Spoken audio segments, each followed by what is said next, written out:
Good morning, everyone, and good afternoon. Welcome to our live webinar today.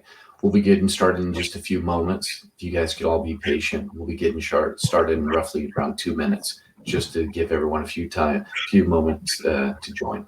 Thank you.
Okay, welcome again.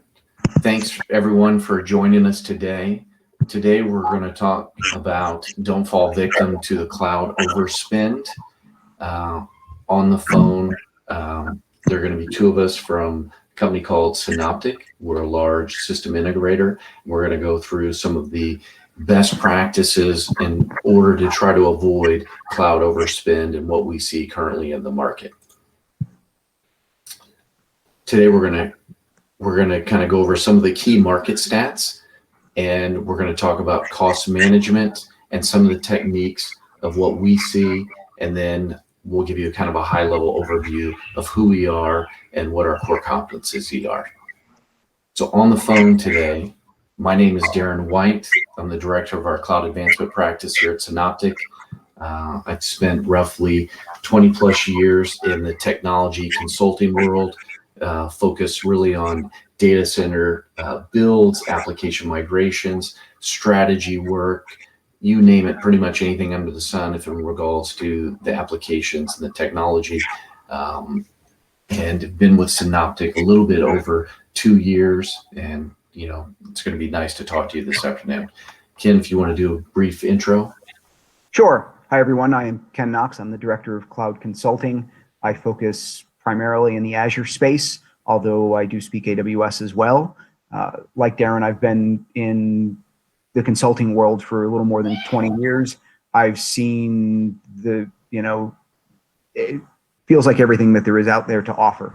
I'm very excited about what Azure has to offer today, and cost control is and trying to limit overspend is going to be a really hot topic as you're starting to make your venture into the cloud. Perfect. Thanks, Ken. And everyone, there's going to be a couple poll questions that we're going to push out. The first one, I believe Tiffany's going to push out. And if you wouldn't mind just kind of checking the box of yes or no, I think they're pretty simple, straightforward. Just gives Ken and I an idea while we're going through the deck, who we're talking to and kind of the overall crowd and where people might be within their cloud journey and their cloud overspend. So if you look at the major hyperscale cloud providers, really the lion's share fall within AWS, Azure, and Google. AWS was really the first. Everyone's been trying to catch them since. They dominate with 52% of the market share. Azure roughly has 30% of the market share. And then Alibaba has 9%, and GCP, Google, has 7%. We internally really focus on the three on the slide. Don't really have that much touch points with Alibaba. However, those will be the three we'll reference, and really it's going to be focused on Azure. So the cost optimization has been the top priority for the last 5 years in a row, and 61% of the organizations plan to optimize their cost spend. And especially since COVID for the last year and 4 months, 90% of those enterprises have expected to exceed their current plans. So that's why it's such a hot topic, just because the cost constraints in order to try to control that spend and the unknown, to avoid the shadow ITs, etc. Organizations are always looking to streamline their cloud cost, roughly around 30%. So with that said, we'll go to our next slide. We'll kind of give you some additional kind of key stats. A lot of this data is industry data. So the one was taken from Flexera, the previous one. So here you'll see that it's 69% in regards to the overspend. Before it was 90. So depending on the polling, you're roughly going to be targeted between 70 and 90% of the organizations are going to exceed their cloud spend. And in order to try to avoid that, what Ken is going to go through within the deck are some of those best practices, how to eliminate those and always keep it top of mind in order to, as you turn on new services, and what to keep a watch on, and maybe, setting policies, etc. I'll let Ken kind of double click and go into it, but we'll go from there. But other than that, if you guys have any questions, feel free to type them in, and Tiffany will be pushing out another one on the seventh slide, and then I'll read those out to you just as you're kind of going through the deck and make sure that we kind of have some of those key statistics. So Ken, it's all yours. Great, thank you. So if you're a CEO, CFO, or CIO, you're likely already focused on the bottom line. But as you may have realized, expanding to the cloud has the potential to directly impact that bottom line in a negative way if cost management controls are not really implemented or poorly implemented. Well-implemented cost management provides detailed visibility on usage by identifying what applications, departments are using which resources in the cloud along the way. By clearly identifying who or what is using cloud resources, you can introduce greater accountability, which encourages, hopefully, more thoughtful decisions around the creation of new resources. Cost management controls can also help to minimize unnecessary resource provisioning by limiting who can create resources and/or what types of resources can actually be created. In addition to the controls and reporting, a process to regularly review provisioned resource utilization should be part of your overall cost management strategy. This will help to identify unused or underutilized resources and then make adjustments to them or potentially even remove them altogether. I'll get into these concepts in more detail.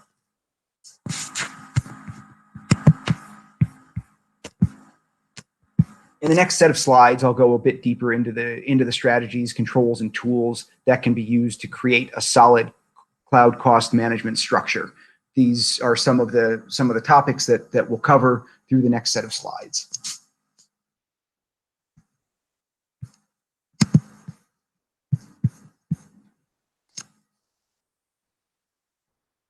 If you don't have a cost management program in place today, you'll want to get one started as soon as possible. Believe me, it's never too early to start planning for cost management and optimization. By implementing your cost management program early in your expansion to the cloud, you reduce the amount of remediation needed for resources that may already be created and may not follow the policies that you're going to implement through your cost management strategy.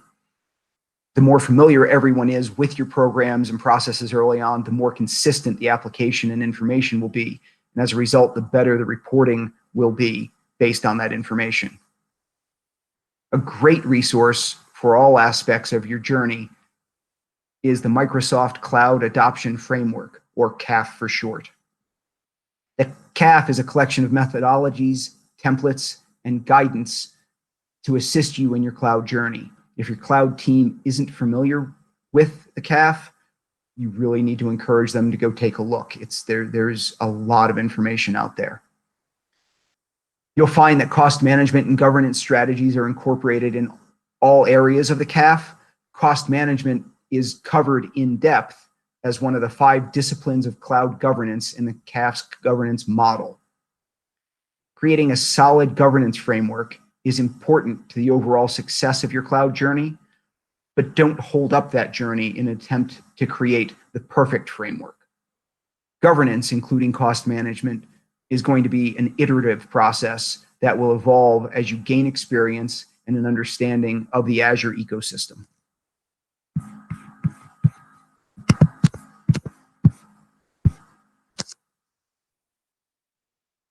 As your cost management governance policies become defined, enforcing them is really your next step. Creating separate subscriptions for your dev, test, and production environments, and then using management groups to create the hierarchy to control these different environments allows you to tailor policies for each of those environments specifically. From a cost management perspective, a comprehensive tagging policy will allow for the detailed reporting needed to make sense of your Azure billing. If you've not looked at your Azure bill, you may want to go take a peek. They can be a little complicated to try to dissect. There's a section in the CAF specifically on developing a naming and tagging strategy. It does provide some really good guidance on how to approach it and what items to include. If you've not worked with tags before, they're free-form key pairs that can be applied to any object in Azure. This provides for great flexibility, but if there aren't good standards on what information needs to be entered, the details you end up with may not be quite as useful as you'd like. At a minimum, tags on each object should include things like the object's name, the applications it supports, its business purpose, who created it. This one is super important for accountability after the fact, and the date the object was created. Unlike on-premises Active Directory, the date an object was created is not something that Microsoft appears to be tracking, as odd as that really seems. From there, you may want to include in your tagging things like data classification, cost center information, other items like that. Cost reports can be created based on any combination of these tags, which is why consistency in their use and application is important. Another approach to cost control is to limit instance sizes and which instance sizes and instance families can be used in the different environments. We often see these types of limitations or restrictions used in development environments where resources are being created and hopefully removed on a regular basis as developers are moving through and creating applications and resources. If the removal doesn't happen, which things can get away on the dev side of things as often as they should, limiting the instance sizes can help keep your costs from exploding. The tagging and instance limitations can be enforced using Azure policies, and those policies can be applied to one or many subscriptions using the management group hierarchy. So as you start leveraging these different components, you tie all of the parts together.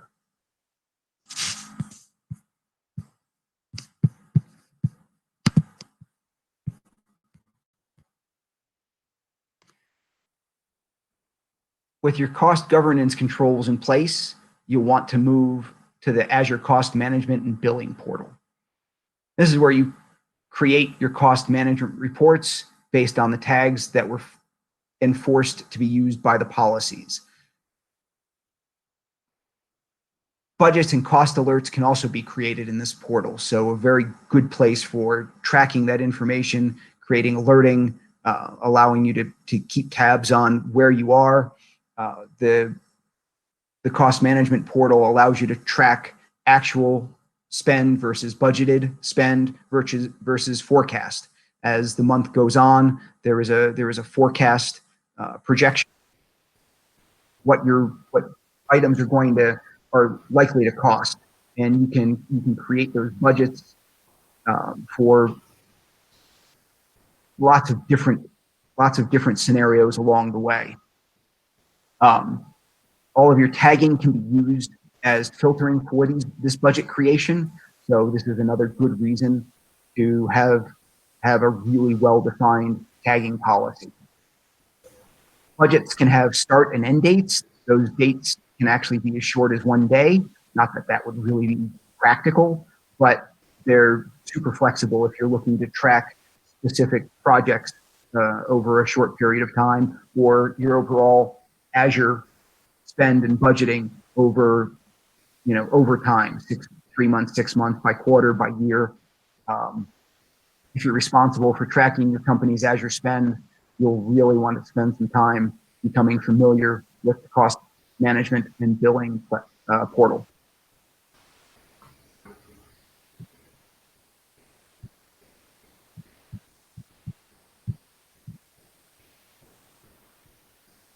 Other options to reduce your overall VM costs are to use Azure hybrid benefits and reserved instances.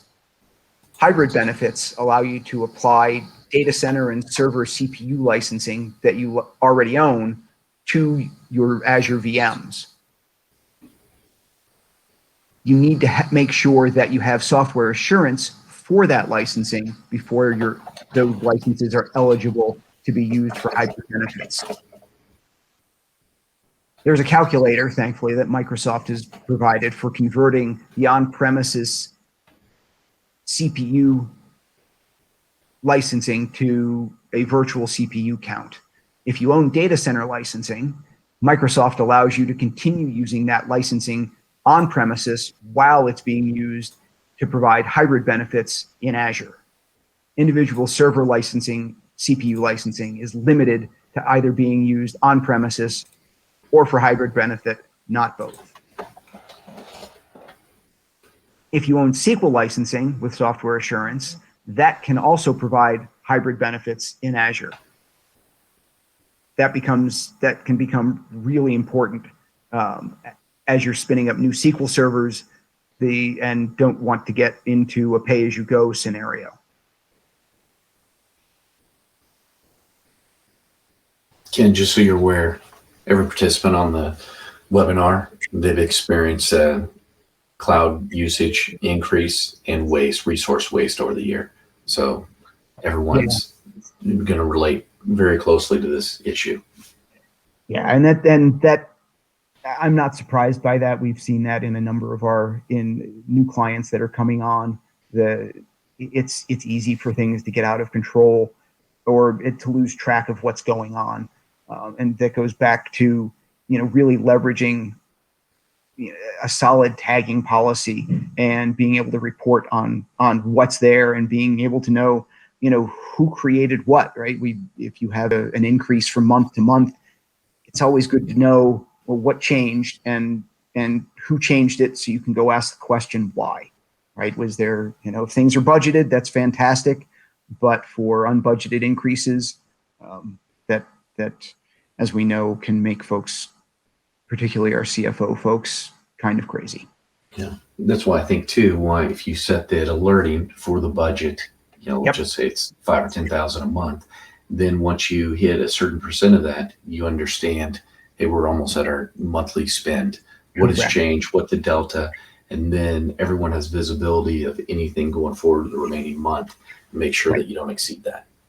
Right. And on the topic of and I'm going to flip back to that other slide just because I like the graphic that was there when we're looking at this billing portal and in the budgeting specifically. Darren, to your point, you can create alerts for specific projects, right? If your tagging is being enforced and your one of those includes the project detail, you can create a budget and alerting based on that tagging specifically for that project.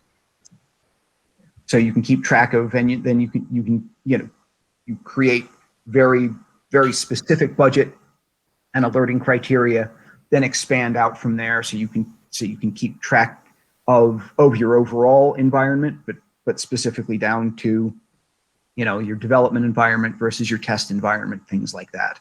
So you can be very granular in how that tracking occurs, which once those are implemented will help control a lot of that spend and just give you the better understanding to be able to talk to why.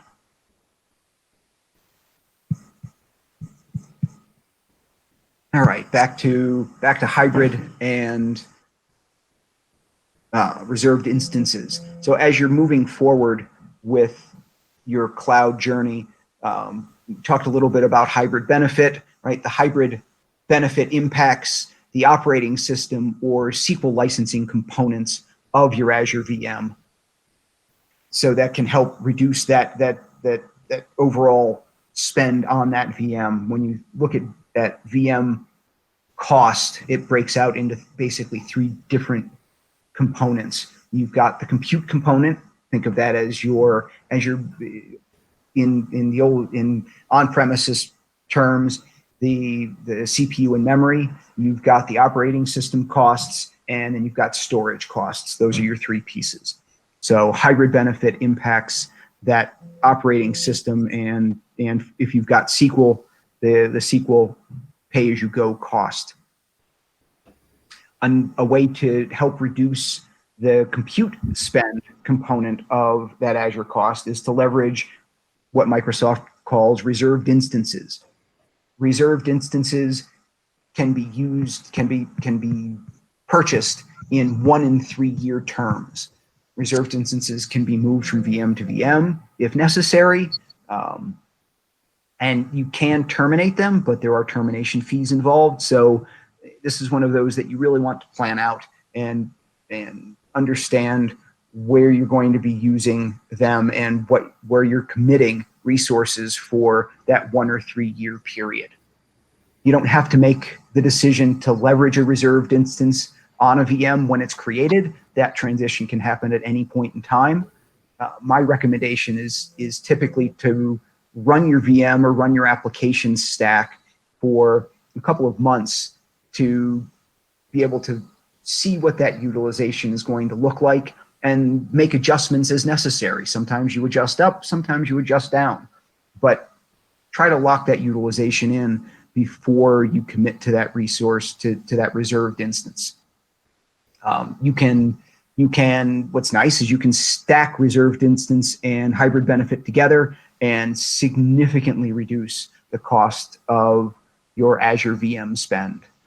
Unlike hybrid benefit, where you have to have software assurance and own the licensing ahead of time, reserved instances, you can just purchase them for 1 VM in your world or all of them. Again, this is one of those that you need to really take a look at what you're going to commit to and what resources you think you're going to need for a longer period in time. If you haven't looked at them and haven't incorporated them into your overall cost management strategy, really take a look at how to use them, but you'll want to incorporate them as you go forward.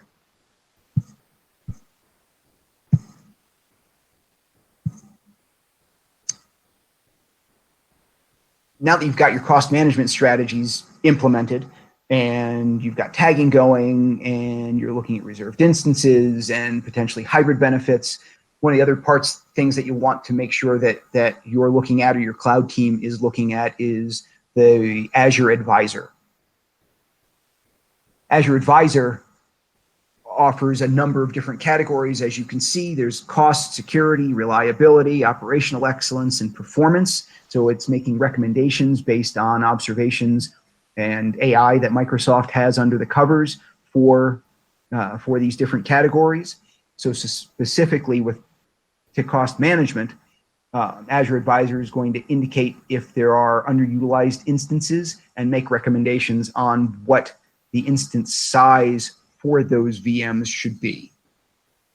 One thing to realize about the recommendations from a cost perspective is that these are really based on CPU and memory utilization.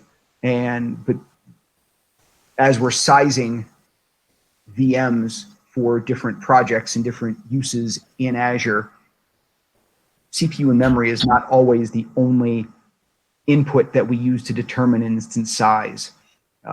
Instance sizing impacts available throughput and IOPS on a VM. So we'll want to make sure that as we're looking at the recommendations, we don't necessarily just accept them without a little more investigation and understanding of why was that instance size chosen when the VM was created initially, right? There may be a reason that the CPU and memory are underutilized relative to the throughput or what that application is actually delivering. But using the Azure Advisor recommendations is a great spot to start the conversation and to make sure there's an understanding. You also want to make sure you take a look at the other areas that Azure Advisor offers recommendations on. Security components can help identify if there are things that may not be, best practices on objects. Help identify where a network security group may not be exactly the way you want it. But again, you need to take these recommendations and have a conversation with the groups that are responsible for those particular aspects of your Azure environment, and just understand why they were made, and are the recommendations something that you want to implement or not. One of the things that's nice with Azure Advisor is that if there are recommendations on things that that are going to keep showing up, but you've got a reason for why the design was created the way it is, you can actually suppress that particular recommendation and get your Azure Advisor dashboard hopefully to clear up a little bit, so the things that you're seeing on an ongoing basis will be new recommendations that create action items for you moving forward.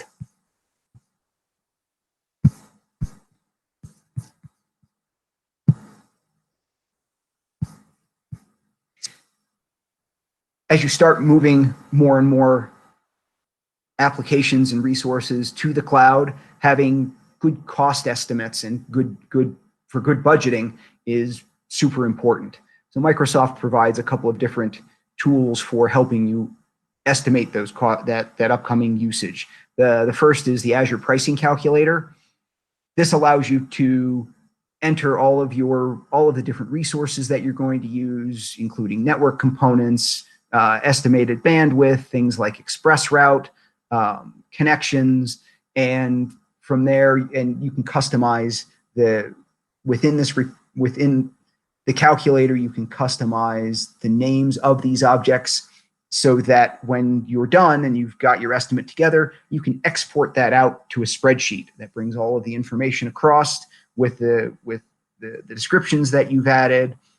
You can dictate the regions that objects are going to be in, because there are differences in the cost of objects, even the same size objects, from region to region. They don't tend to vary too much, particularly in the US and Canada, but there are definitely differences as you start looking at leveraging VMs in different regions. So pay attention to that as you're looking to build out your Azure environment. If you're a company that is a multinational presence and you're looking to leverage regions that are outside of the US, again, look at what the costs of those resources are in different areas in the world. So there are definitely differences there. But the Azure pricing calculator is a great way to get an idea of and create budgeting for upcoming projects and new resources. If you're in a space where you're looking to start to migrate out of an on-premise data center, or maybe you have colo space, the total cost of ownership calculator can help with more of the macro decisions there. With the total cost of ownership calculator, you enter information about the workloads that you're running in your data centers today. You'll add assumptions about current costs in that data center, power, storage, things like that. And Microsoft does some magic on the back end and creates a report that will show you what that total cost of ownership and potential savings estimates will be based on the inputs that you've provided, right? So, the better the detail you have going through into the TCO, the better the detail and you'll have coming out. So the better decisions you'll be able to make along the way.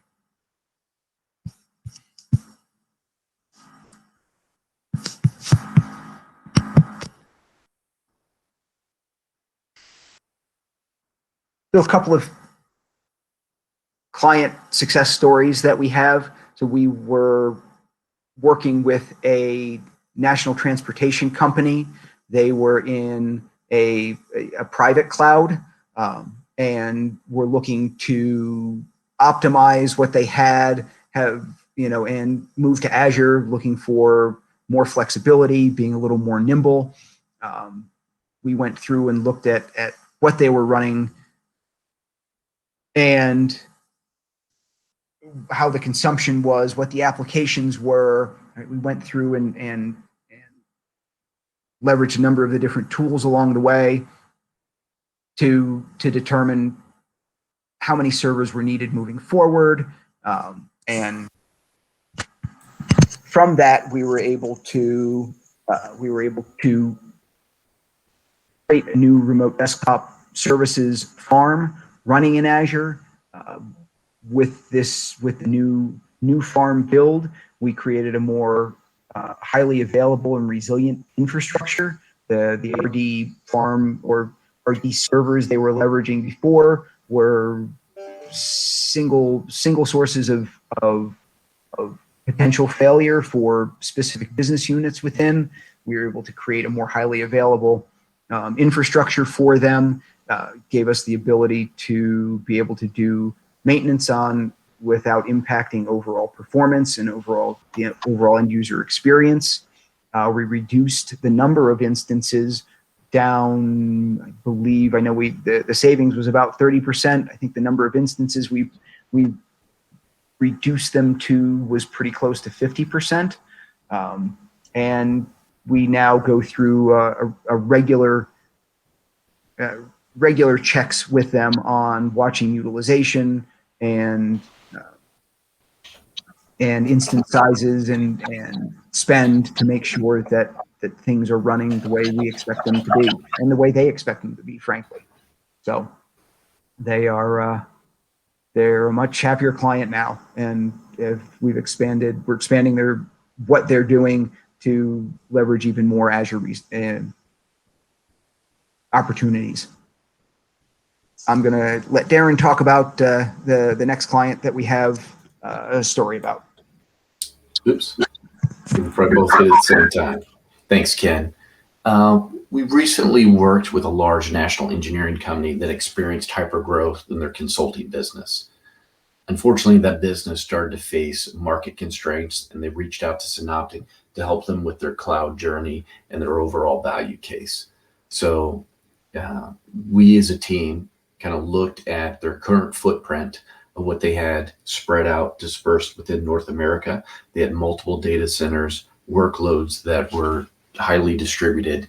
And with the constraints of their business, we realized that there could be some app rationalization gains here. And the CFO wanted us to really look at cost takeout. So we did a cloud value case that looked at them running their applications on-prem or in their current colos. They also looked at the Synoptek private cloud, and we looked at Azure and AWS. So those were the four scenarios that we looked at and really tried to compare apples to apples in regards to CapEx and OpEx.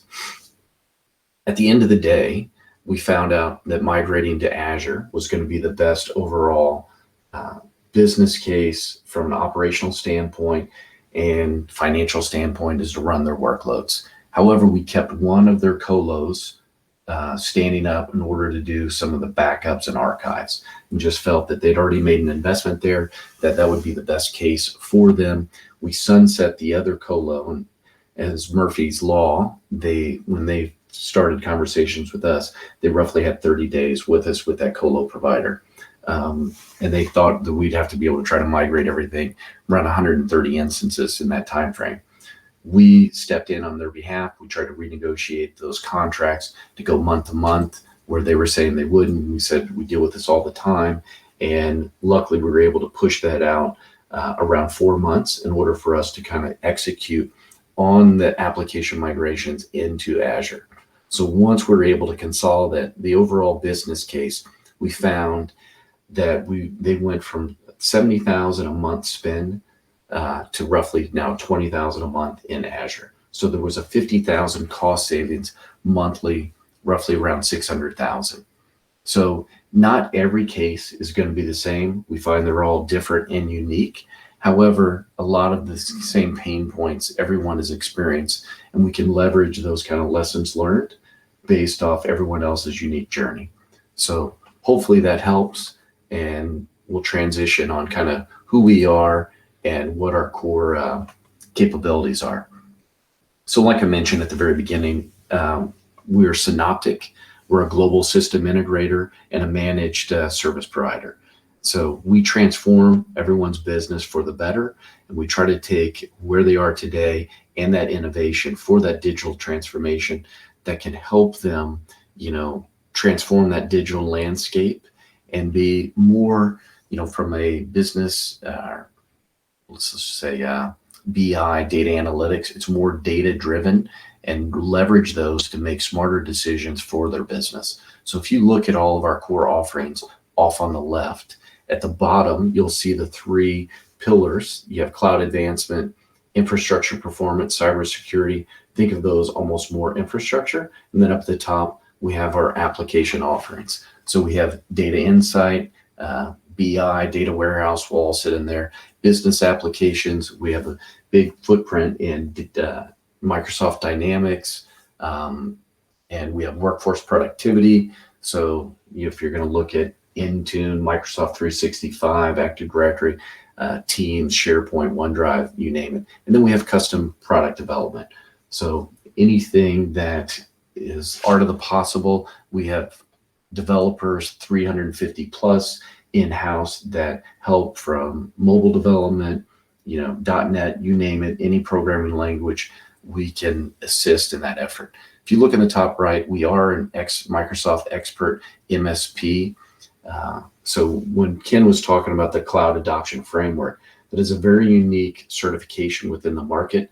When we passed the audit last year, we were, I want to say 61 in the world, and there are only, I think, 30, when I looked up at the time, that have both Azure and AWS expert MSP certifications.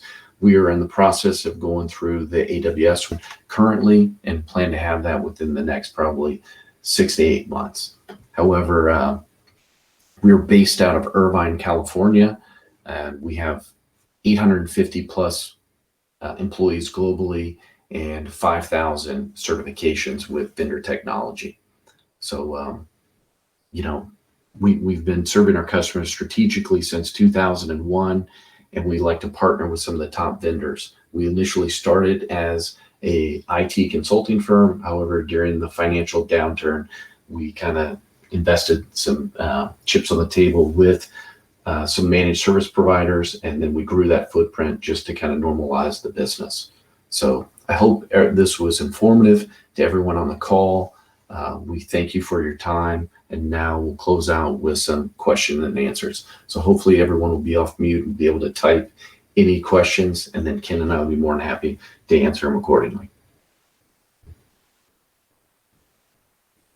So here's a question. What's a typical cost savings do you see the cost optimization exercise? Ken, you want to answer that, or you want me to take a pass at it? Sure. So it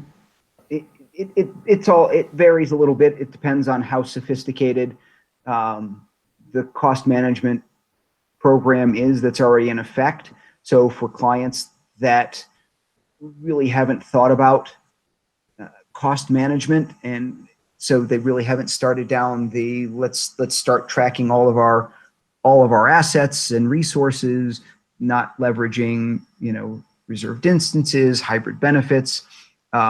We've been able to see savings of 30 to 40% of on top of what they're spending today. for clients that are a little more that have started leveraging some of the controls and strategies, they're often in a little bit better space. But we've had some pretty good success in helping clients develop those policies and create the controls for getting a good cost management strategy and getting their arms around the costs and what they're really spending. Yeah, and I'd say a lot of the challenges are, when you go from a legacy data center and then migrate to one of the hyperscale cloud providers, everything is at their fingertips. So anything can be turned on. And so knowing to set in place the proper governance to avoid that sprawl, that's where we find a lot of the cost savings. Otherwise, if you give everyone keys to the kingdom, they start turning on, kicking their tires, especially everyone with the little engineers, the propeller heads.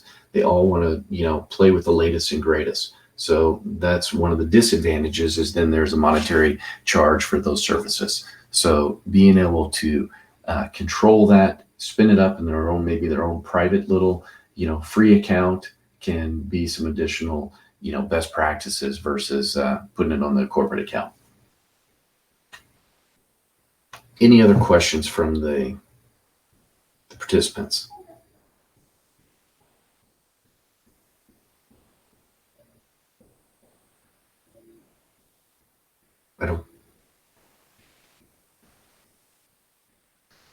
We don't see any others.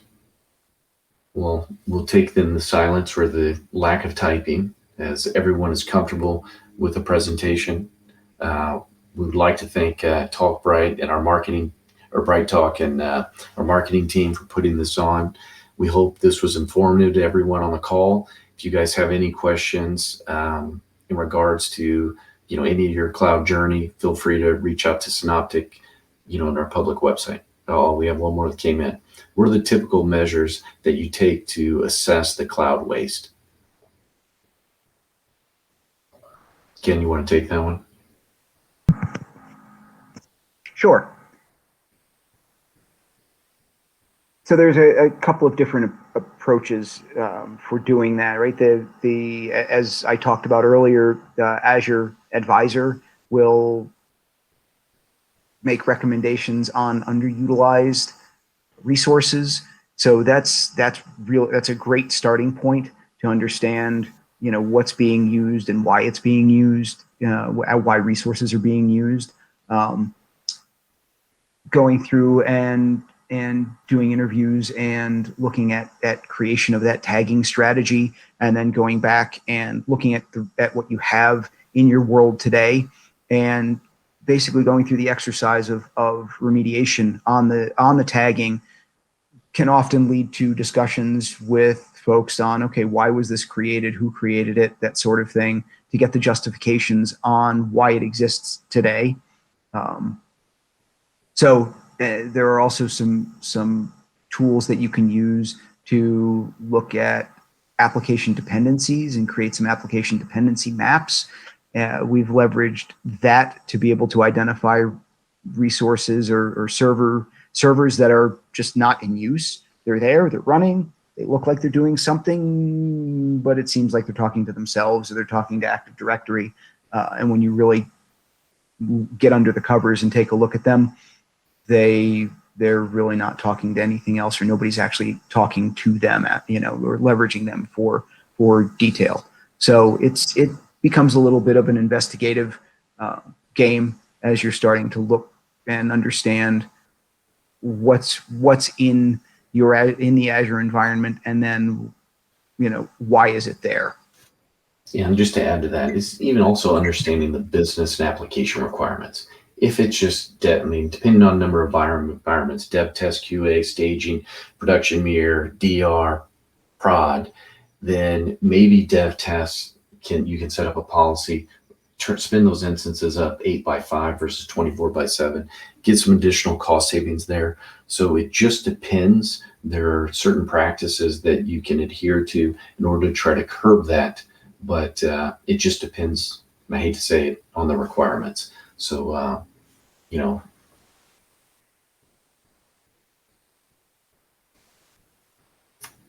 anyone else have any other questions?